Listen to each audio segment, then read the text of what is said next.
بسم اللہ الرحمن الرحیم۔ سامی نذیر احتشام ارشاد باری تعالی ہے، آیت نمبر 71۔ وَاتْلُ عَلَيْهِمْ نَبَأَ نوح۔ اللہ جل مجد الکریم ارشاد فرماتا ہے، اے حبیب علیہ السلام ان کے سامنے نوح علیہ السلام کی خبریں تلاوت فرماؤ، سناؤ۔ معلوم ہوا کہ سابقہ انبیاء کرام علیہ السلام کے واقعات اور اللہ کے نیک بندوں کے واقعات یہ رب خود چاہتا ہے کہ لوگوں کے سامنے بیان کیے جائیں دو نقطہ نظر سے۔ ایک تو حضور نبی کریم علیہ السلام کو تسلی دینے کے لیے کہ کفار مکہ اور مشرکین مکہ جو آپ کو اذیتیں اور ستا رہے ہیں، تو یہ سابقہ انبیاء کرام علیہ السلام بھی جب اللہ تعالیٰ کی وحدانیت کا پیغام لائے، قوموں کو پند و نصیحت فرماتے، تو انہوں نے ان انبیاء کرام علیہ السلام کو بھی بہت اذیتیں پہنچائیں، اور وہ اللہ جل مجد الکریم کا پیغام پہنچاتے رہے۔ اے حبیب علیہ السلام آپ بھی دل برداشتہ نہ ہوئیے اور اپنے رب کے پیغام کو پہنچاتے رہیے۔ اور دوسرا مین مقصد یہ کہ کفار مکہ اور مشرکین مکہ اور اس واسطے سے پوری امت کو، قیامت تک آنے والے بندوں کو یہ میسج اور پیغام دینا مقصود ہوتا ہے، سابقہ نبیوں کا، امتوں کا تذکرہ کر کے، کہ پہلے نبیوں کو جن قوموں نے جھٹلایا، ان کے پیغام کو قبول نہ کیا، ان کے پیغاموں میں انہوں نے نکتہ چینیاں کی، اعتراضات ڈھونڈے، اللہ کے نبیوں کو بھی لوگوں نے رعایت نہ کیا کہ ان کے حالانکہ اللہ کے نبی خاص منصب رکھتے ہیں، ہر گناہ سے معصوم ہوتے ہیں، ان کے اخلاقیات بھی اعلیٰ، ان کا کردار بھی اعلیٰ، ان جیسا تو کوئی ہو ہی نہیں سکتا غیر نبی، تو اتنی شانوں والے نبی، ان کے اندر بھی لوگوں نے اعتراضات کرتے ڈھونڈتے، اور پھر حقیقت میں اپنی ہی بد کرداری ان کے آڑے آتی اور وہ محروم رہتے خیر سے۔ تو اب اللہ رب العزت نے پھر ان لوگوں کو جنہوں نے اللہ کے نبیوں کو جھٹلایا، تو اللہ نے ان پر عذاب نازل فرمائے، قہر نازل فرمائے۔ تو یہ عبرت پکڑنے کا مقام ہے کفار مکہ، مشرکین مکہ، قیامت تک آنے والے لوگوں، تم نے اگر اللہ کے نبی امام الانبیاء علیہ السلام کو جھٹلایا تو تم بھی قہر خدا سے بچ نہ پاؤ گے۔ اس لیے یہ مقصد ہوتا ہے، بار بار جو ہے اللہ جل مجد الکریم اپنے سابقہ نبیوں کا تذکرہ حضور علیہ السلام فرماتے ہیں بار بار کیجیے۔ اس رکوع کے اندر اللہ جل مجد الکریم فرما رہے اے حبیب آپ ان کے سامنے نوح علیہ السلام کی خبر تلاوت کر دیں۔ مفصل کل بات ہو چکی ہے، آیت کا ترجمہ سن لیجئے۔ اذ قال لقومہ یا قوم، جب یاد کرو اے حبیب، حضرت نوح علیہ السلام اپنی قوم کو کہہ رہے تھے، یا قوم اے میری قوم، ان کان کبر علیکم مقامی، اگر تم پر گراں گزرتا ہے میرا حق بیان کرنے کے لیے کھڑا ہونا، کہ تم اتنے جیلس پن میں آ چکے ہو، میں حق بیان کرنے کے لیے کھڑا تو تم برداشت نہیں کرتے۔ وَتَذْكِيرِي بِآيَاتِ اللَّهِ، اور میرا اللہ کی آیاتوں سے تمہیں نصیحت کرنا یہ تمہیں بھاری گزرتا ہے، پریشان کرتا ہے، اور تم مجھے قتل تک، تم مجھے جلا وطن کرنے تک، گھروں یہاں سے نکال دینے تک، بستیوں سے نکال دینے تک کی دھمکیاں دیتے ہو، قاتلوں کو اور آوارہ لوگوں کو میری طرف بھیج کر مجھے تم پریشان کرنا چاہتے ہو، تو سن لو، فَعَلَى اللَّهِ تَوَكَّلْتُ، میں بھی بے سہارا نہیں ہوں، میرا رب ہے اور میرا بھروسہ اسی پر ہے۔ فَأَجْمِعُوا أَمْرَكُمْ وَشُرَكَاءَكُمْ، تم اپنے معاملے میں سب اکٹھے ہو جاؤ، اور اپنے حمایتیوں کو بتوں کو بھی جمع کر لو، تو ثم لا یکن امرکم علیکم غمہ، تاکہ تم پر کوئی بھی معاملہ مخفی نہ رہے،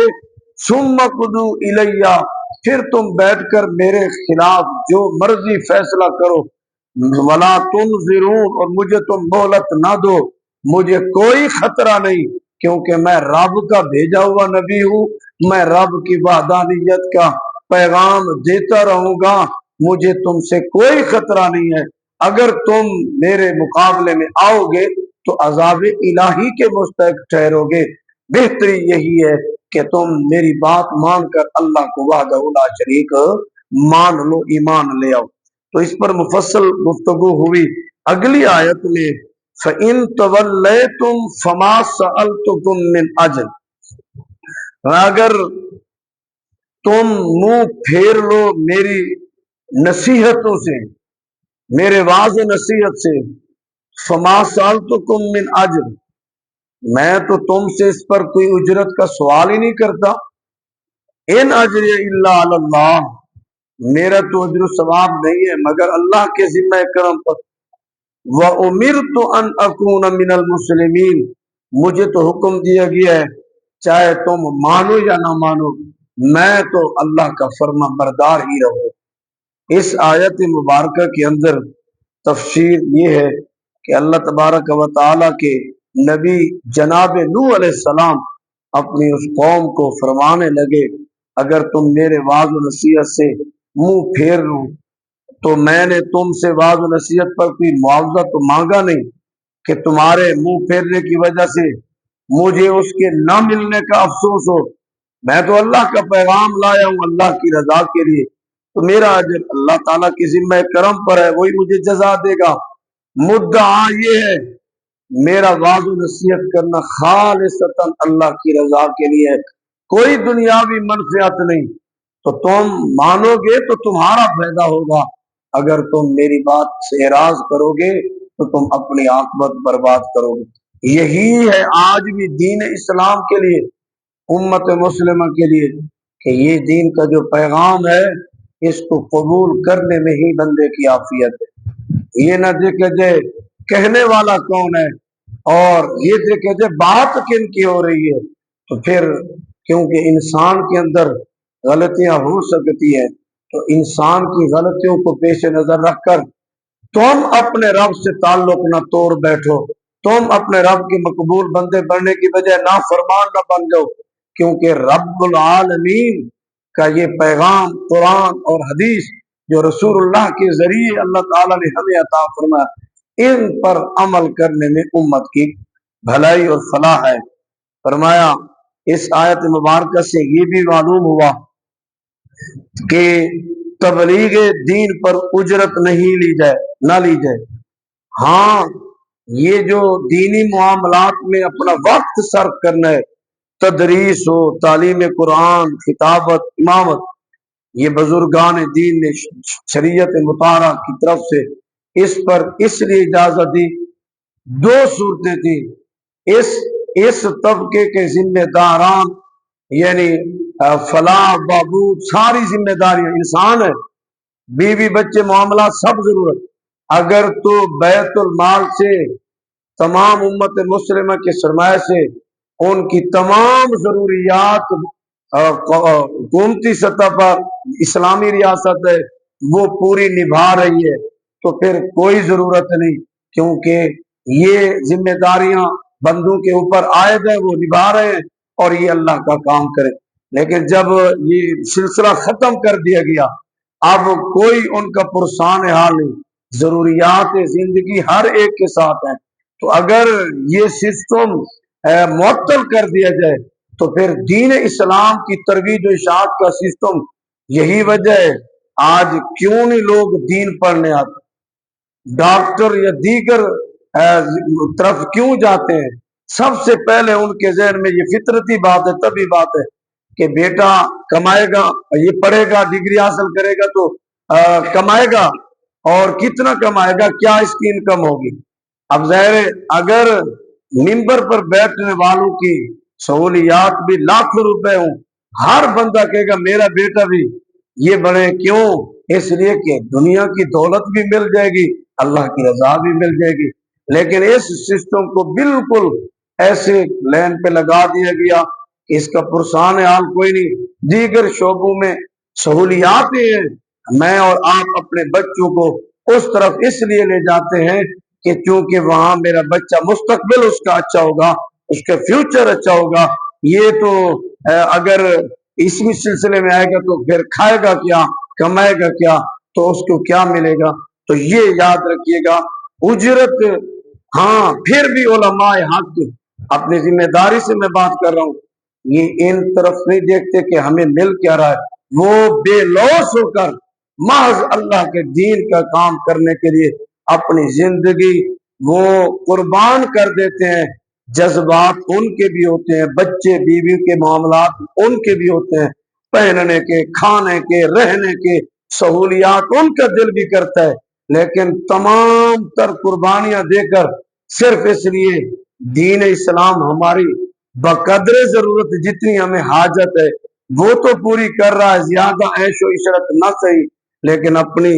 جذبات کو قربان کر کے دین کے کام کو کرتے رہتے ہیں۔ آپ خود اندازہ لگائیں، مدرسین تدریس کرتے ہوئے پورا مہینہ پڑھاتے ہیں، تنخواہ کیا ہے؟ 6,000،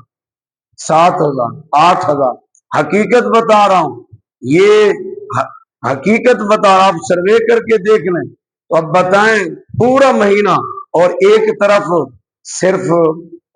نعت خوانی کے پروگرام کروا کے پیسے اڑا دیے جاتے ہیں، اور ایک رات کے اندر ہزاروں، 50-50 ہزار اسے دے دیے جاتے ہیں، اور حالانکہ اس نے کتنے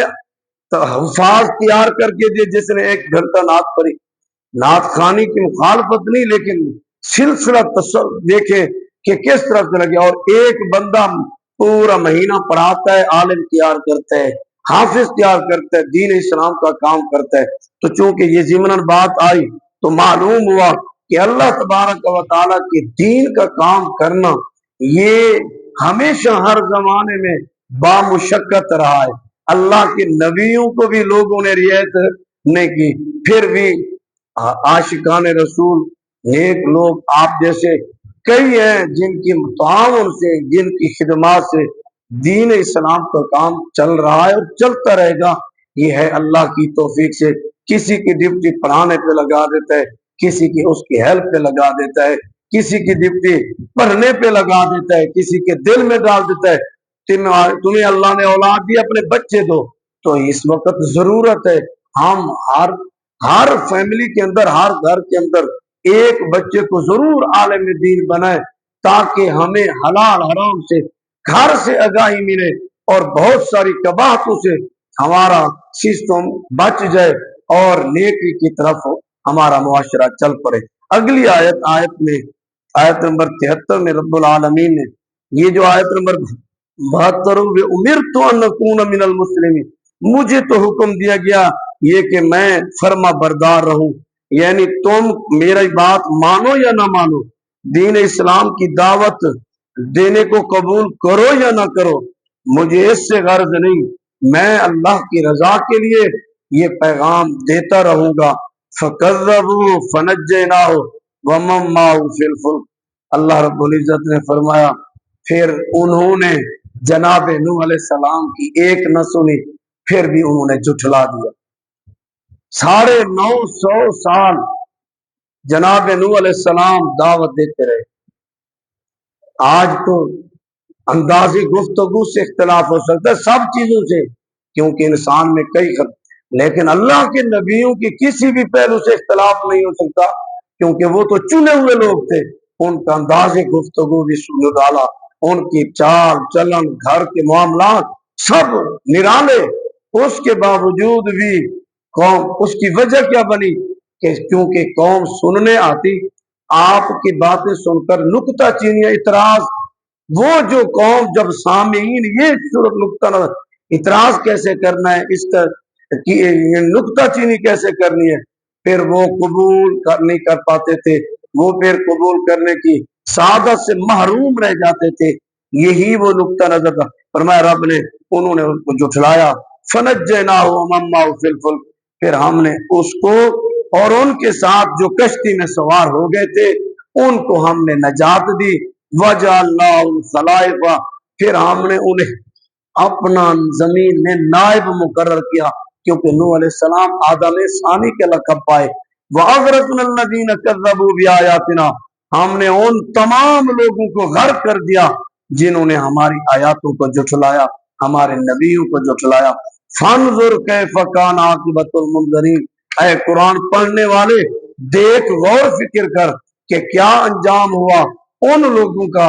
جن کو ڈر سنایا گیا اور انہوں نے نصیحت قبول نہ کی اور جھٹلانے پر تل گئے، تیار ہو گئے، اور اللہ نے پھر ان کو عذاب دیا۔ اللہ تعالیٰ کی پناہ، اللہ تعالیٰ ہمیں حق کی مخالفت سے محفوظ فرمائے اور حق کی پیروی کرنے کی توفیق عطا فرمائے۔ انشاءاللہ آیت نمبر 74 کا ذکر کل ہوگا۔